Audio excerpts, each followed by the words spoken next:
கிடைக்கும், நன்மைகளை தருவார். ஆமா, இந்த சிவபெருமான் இதே போலதான் இங்கேயும் சோதிக்கல வரணும். உடனடியாகவே வா. இதோ வருகிறேன் சுவாமி.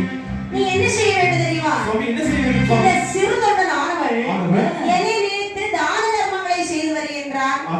அன்னதானம் செய்கின்றான். இவன் அன்னதானம் கொடுப்பதை நாம் நிற்பாட்ட வேண்டும். அதைக்கப்பா நிறுத்த வேண்டும். ஆமா. அப்படினா நான் என்ன செய்ய வேண்டும் சுவாமி? இதை சோதிக்க வேண்டும். சோதிக்க வேண்டும். அப்படினா நான் காசினியில் சென்று மழையாக பொழிய வேண்டும். சுவாமி யோகி சக்தி செய்து சுவாமி. அதோ ஆற்றில் இருக்கு பாத்தீங்களா? ஆற்றல் கரையோரையாக மழை பொழிய வேண்டும் என்று சொல்ல ஏன் தெரியுமா அப்படி சொல்றாரு?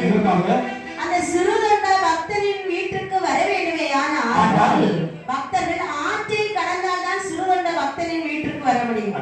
பாலத்தை கடந்தாதான் போக முடியும். அப்படி இன்று அப்படியே வர்ண பகவான் வருகின்றான். மழையாக ஒழிகின்றான்.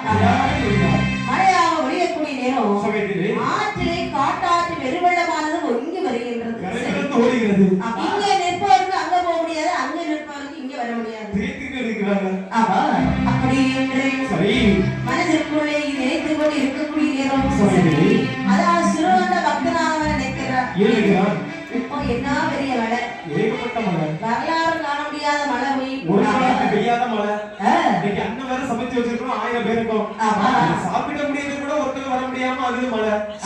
நாம் என்னதான் செய்ய போகிறோம் என்று தெரியவில்லை. இப்படி நினைத்துக் கொண்டு இருக்கக்கூடிய நேரம் அதாவது அக்கறையில் இருக்கக்கூடிய பக்தர்கள் நினைக்கிறாங்க. என்ன செய்ய நினைக்கிறார்? அக்கறை கடக்க வீழோ